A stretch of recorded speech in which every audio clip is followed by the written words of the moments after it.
আগের ক্লাসে আমরা স্নায়ুতন্ত্রের বিভিন্ন ভাগ সম্বন্ধে পড়াশোনা করেছিলাম। স্নায়ুতন্ত্রকে বলেছিলাম তিনটে ভাগে ভাগ করা যায়।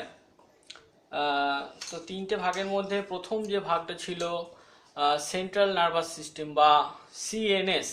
সিএনএসকে বলেছিলাম আবার দুটো ভাগে ভাগ করা যাচ্ছিল, মস্তিষ্ক এবং সুষুম্নাকাণ্ড।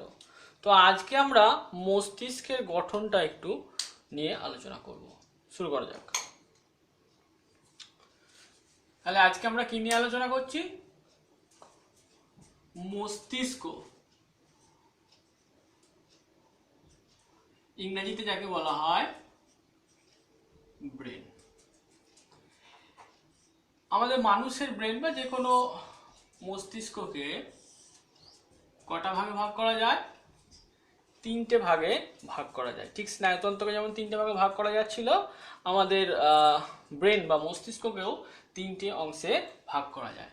মস্তিষ্কের সামনের যে অংশটা তাকে বলা হয় অগ্র মস্তিষ্ক। কি মস্তিষ্ক? অগ্র মস্তিষ্ক। মস্তিষ্কের মাঝের যে অংশটা এটাকে বলা হয় মধ্য মস্তিষ্ক। এবং সর্ব পিছনের যে অংশটা, অর্থাৎ যে অংশটা সুষুম্নাকাণ্ডের খুব কাছাকাছি থাকে বা সুষুম্নাকাণ্ডের সঙ্গে যে অংশটা লেগে থাকে মস্তিষ্কের যে অংশটা, তাকে বলা হয় পশ্চাৎ মস্তিষ্ক। পশ্চাৎ কথার অর্থ কি? পশ্চাৎ কথার অর্থ হচ্ছে পিছনে। তাহলে অগ্র মানে আগে, মানে মস্তিষ্কের যে অংশটা সবার সামনে থাকে, মধ্য মানে মাঝে, মস্তিষ্কের যে অংশটা মাঝখানে থাকে, এবং পশ্চাৎ মস্তিষ্ক, মস্তিষ্কের যে অংশটা শেষের থাকে, মানে শেষে অর্থাৎ সুষুম্নাকাণ্ডের ঠিক কাছাকাছি অবস্থান করে। ঠিক আছে। অগ্র মস্তিষ্ককে আমরা বায়োলজির ভাষায় বলি প্রসেনসেফালন। কি বলি? প্রসেনসেফালন।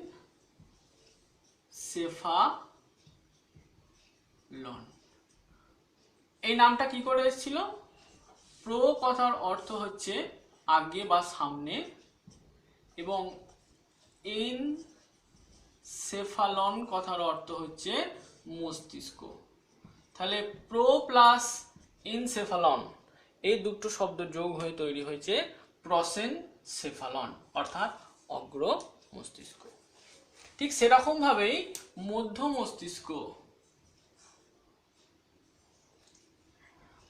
মস্তিষ্কের আর একটা নাম হচ্ছে মেসেনসেফালন। কি নাম? মেসেনসেফালন।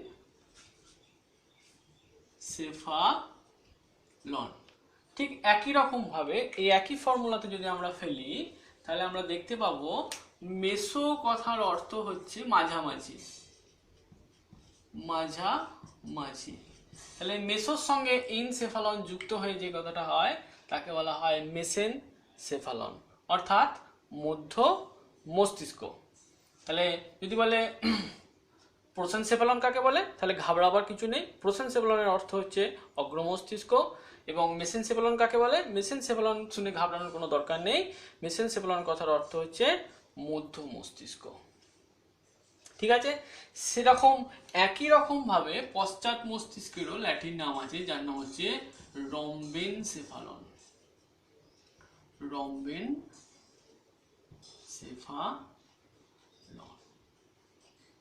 রম কথার অর্থ হচ্ছে পশ্চাৎ, সেখান থেকে এসছে পশ্চাৎ মস্তিষ্ক, তার সাথে এনসেফালন যোগ হয়ে রম্বেনসেফালন। এবার চলে আসবো প্রত্যেকটাই যে তিনটে ভাগে ভাগ করলাম, এই প্রত্যেকটা ভাগকে আবার বিভিন্ন সাব পার্টে ভাগ করা যায়। ঠিক আছে। অগ্র মস্তিষ্ককে আবার দুটো ভাগে ভাগ করা যায়। সামনের যে অংশটা সবার সামনে, মানে সামনেরও সামনে মানে কি? প্রান্ত। সামনেরও সামনে মানে হচ্ছে প্রান্ত। যেটা একদম ডগাতে থাকে বা প্রান্তে থাকে, সেই অংশটাকে, মানে অগ্র মস্তিষ্কের যে অংশটা একদম সবার সামনে থাকে, তাকে বলা হয় টেলেনসেফালন। কি বলা হয়? টেলেনসেফালন। ল্যাটিন কথায় টেল মানে হচ্ছে প্রান্ত। টেল মানে হচ্ছে প্রান্ত। টেল মানে হচ্ছে প্রান্ত, সেই কথা থেকে এসছে টেলেনসেফালন। একে যদি আমরা বাংলা করি, বাংলায় আমরা এই মানেটা পাবো প্রান্ত মস্তিষ্ক। কি পাবো? প্রান্ত মস্তিষ্ক, টেলেনসেফালন। এটা হচ্ছে একটা ভাগ। আর একটা ভাগ, অগ্র মস্তিষ্ককে দুভাগে ভাগ করা যায়। আর একটা ভাগ হচ্ছে ডায়েনসেফালন। ডায়েনসেফালন, ডায়া কথার অর্থ হচ্ছে অন্তর্বর্তী, সেখান থেকে এনসেফালন যুক্ত হয়ে তৈরি হচ্ছে ডায়েনসেফালন। বাংলা করলে কি দাঁড়ায়? অন্তর্বর্তী মস্তিষ্ক। তাহলে প্রসেনসেফালন বা অগ্র মস্তিষ্ক দুভাগে ভাগ করা যায়, টেলেনসেফালন বা প্রান্ত মস্তিষ্ক এবং 2 নম্বর ডায়েনসেফালন বা অন্তর্বর্তী মস্তিষ্ক। এবার আমরা টেলেনসেফালনকেও আবার বিভিন্ন ভাগে ভাগ করা যায়। ব্রেনের বিভিন্ন অংশগুলো একটু মনে রাখা কঠিন, কিন্তু কষ্ট করে আমাদের একটু মনে রাখতে হবে। টেলেনসেফালনকেও আবার পরবর্তীকালে আমরা 3টে ভাগে ভাগ করতে পারি। কটা ভাগে ভাগ করতে পারি? 3টে ভাগে বা 3টে পার্টে ভাগ করতে পারি। প্রথম যে পার্ট তাকে বলা হয় গুরু মস্তিষ্ক। কি মস্তিষ্ক? গুরু মস্তিষ্ক। এই কথাটা আমরা সবাই শুনে থাকি, গুরু মস্তিষ্ক, যাকে ইংরেজিতে বলা হয় সেরিব্রাম বা অনেক সময় বলা হয় সেরিব্রাল কর্টেক্স। কি বলা হয়? সেরিব্রাল কর্টেক্স বা সেরিব্রাম। এই গুরু মস্তিষ্ক মস্তিষ্কের প্রায় 80 থেকে 85% জায়গা দখল করে থাকে। মানে টোটাল এই মস্তিষ্কের মধ্যে ম্যাক্সিমাম অংশটাই দখল করে থাকে কে? এই গুরু মস্তিষ্ক। এবং যেটা টেলেনসেফালনের ভাগ একটা শুধুমাত্র। পরের যে অংশটা, এই পরের অংশটাকে বলা হয় নাসা মস্তিষ্ক।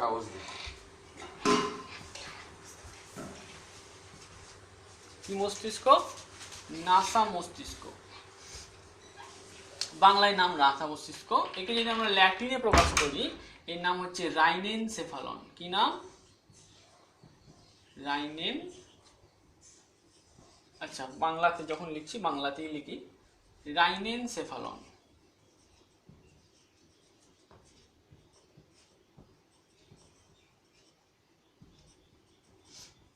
রাইনো কথার অর্থ হচ্ছে নাক। নাক। আমরা গন্ডার নাম শুনেছি, গন্ডারের বিজ্ঞানসম্মত নাম হচ্ছে রাইনোসেরস।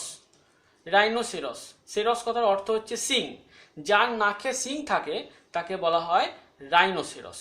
যার নাকে সিং থাকে তাকে বলা হয় রাইনোসেরস। সেই জন্যে রাইনো কথার অর্থ হচ্ছে নাসিকা বা নাক, সেই জন্যে একে বলা হয় রাইনেনসেফালনের বাংলা কথা হচ্ছে বা বাংলা অর্থ হচ্ছে নাসা মস্তিষ্ক। তাহলে টেলেনসেফালনের 2টো ভাগ পেয়েছি এখনো পর্যন্ত। শেষ ভাগটার নাম হচ্ছে রেখো মস্তিষ্ক, খুব ছোট্ট অংশ মস্তিষ্কের। একে বাংলায় বলা হয় রেখো মস্তিষ্ক, ইংরেজিতে বলা হয় কর্পাস স্ট্রায়াটাম। ইংরেজিতে একে বলা হয়, বা ল্যাটিনে বা জীবন বিজ্ঞানের ভাষায় একে বলা হয় কর্পাস স্ট্রায়াটাম।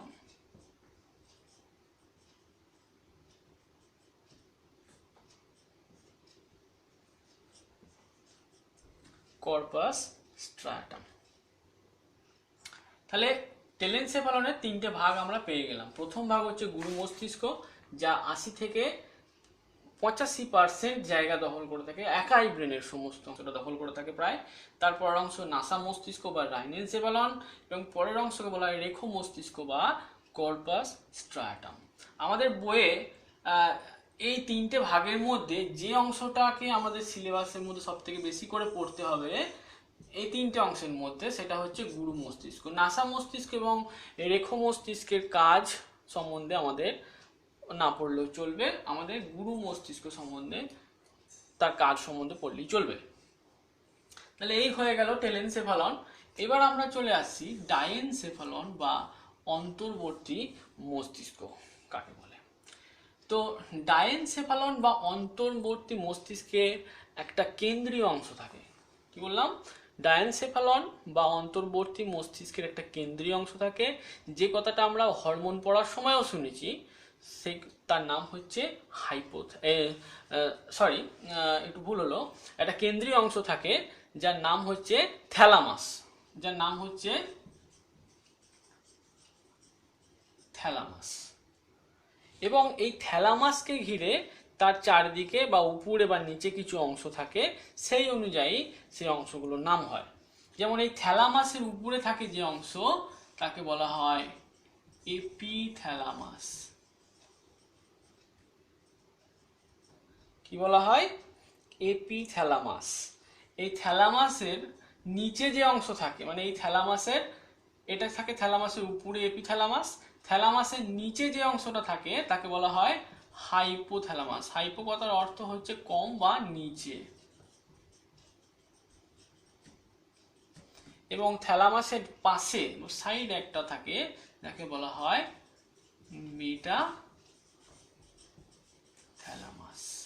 হাইপোথ্যালামাস কথাটা আমরা হরমোন চ্যাপ্টার পড়ার সময়ও পড়েছিলাম, যাকে বলা হয় প্রভুর প্রভুগ্রন্থি, মানে পিটুইটারি গ্রন্থিকে যে গ্রন্থি নিয়ন্ত্রণ করে।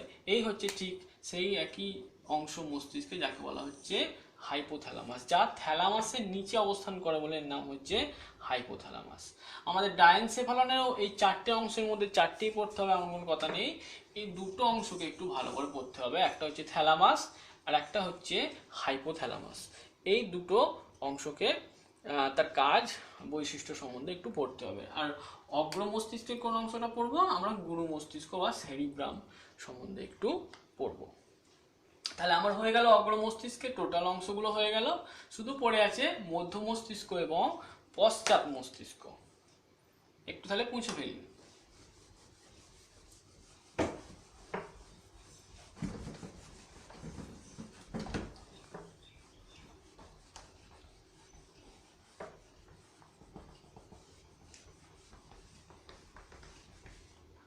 মধ্য মস্তিষ্ক হচ্ছে মস্তিষ্কের সব থেকে ছোট্ট বা ক্ষুদ্রতম অংশ। এটা 1-2% হয়তো খুব বেশি হলে মস্তিষ্কের জায়গা দখল করে থাকে, খুব বেশি নয়। এবং এটার কাজও সেরকম খুব একটা গুরুত্বপূর্ণ কাজ নেই, কাজ আছে অবশ্যই, সেরকম গুরুত্বপূর্ণ কাজ নেই, এবং আমাদের সিলেবাসেও এর কাজ সম্বন্ধে বেশি কিছু পড়ার মতো নেই। এই মধ্য মস্তিষ্ক বা মেসেনসেফালনকে আমরা দুটো ভাগে ভাগ করতে পারি, একটাকে বলা হয় টেকটাম এবং অন্যটাকে বলা হয় সেরিব্রাল পেডাঙ্কেল। একটাকে বলা হয় টেকটাম এবং অন্যটাকে বলা হয় সেরিব্রাল পেডাঙ্কেল। এই দুটো অংশ নিয়ে মধ্য মস্তিষ্ক হয়। এরও ছোট ছোট কিছু ভাগ আছে, সেগুলো না পড়লেও চলবে, এবং আমার মনে হয় এই মুহূর্তে পড়ার কোনো দরকার নেই, এবং এদের কাজও সেরকম ভাবে পড়ার দরকার নেই। এরা মস্তিষ্কের খুব ছোট্ট অংশ নিয়ে এরা দখল করে আছে।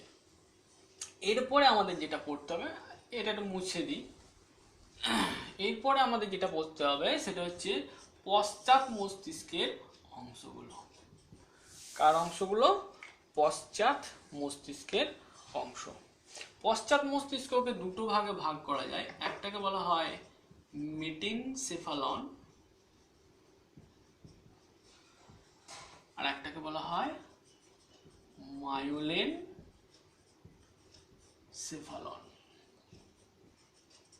একটাকে বলা হয় মেটেনসেফালন এবং অন্যটাকে বলা হয় মায়োলেনসেফালন। মানে মধ্য মস্তিষ্কের সঙ্গে পশ্চাৎ মস্তিষ্কের যে অংশটা তাকে বলা হয় মেটেনসেফালন, এবং পশ্চাৎ মস্তিষ্কের একদম শেষ অংশটুকু যেটা সুষুম্না কাণ্ডের সঙ্গে সংযোগ রক্ষা করে সেই অংশটুকুকে বলা হয় মায়োলেনসেফালন। মেটেনসেফালনকে আবার দুভাগে ভাগ করা যায়, একটাকে বলা হয় লঘু মস্তিষ্ক, একে ইংরেজিতে বলা হয় সেরিবেলাম। আচ্ছা, আমরা গুরু মস্তিষ্ক পড়েছি যাকে ইংরেজিতে বলা হতো সেরিব্রাম। ঠিক তার এগেইনস্টে আর একটা মস্তিষ্ক আছে তাকে বলা হয় লঘু মস্তিষ্ক, যাকে বলা হয় সেরিবেলাম। সেরিব্রাম আর সেরিবেলাম দুটো এক জিনিস নয়। সেরিব্রাম কথার অর্থ হচ্ছে গুরু মস্তিষ্ক, সেরিবেলাম কথার অর্থ হচ্ছে লঘু মস্তিষ্ক। লঘু মস্তিষ্ক হচ্ছে পশ্চাৎ মস্তিষ্কের একটা অংশ এবং গুরু মস্তিষ্ক হচ্ছে অগ্র মস্তিষ্কের একটা অংশ। তাহলে আমি বলেছিলাম গুরু মস্তিষ্ক মস্তিষ্কের কতটুকু জায়গা দখল করে থাকে, মোটামুটি ভাবে 80% জায়গা দখল করে থাকে। ঠিক সেরকমই লঘু মস্তিষ্ক মস্তিষ্কের একটা অনেকটা, গুরু মস্তিষ্কের মতো না হলেও অনেকটা জায়গা অংশ দখল করে থাকে, প্রায় 10 থেকে 15% জায়গা এরা দখল করে থাকে। লঘু মস্তিষ্ক 10% মতো জায়গা দখল করে থাকে। ঠিক আছে, মেটেনসেফালনের তাহলে একটা অংশ কি বললাম, লঘু মস্তিষ্ক। তাহলে আর একটা অংশ আছে, একে বলা হয় পন্স। একে বলা হয় পন্স।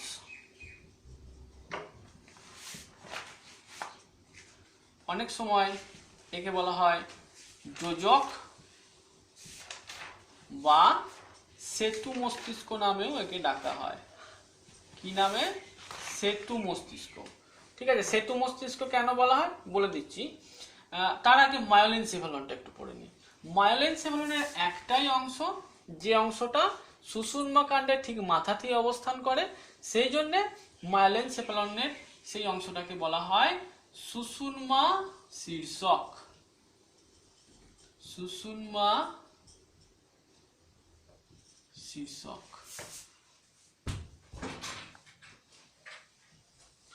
একে ইংরেজিতে বলা হয় মেডালা অবলঙ্গাটা। মেডালা অবলঙ্গাটা। মেডালা অবলঙ্গাটা।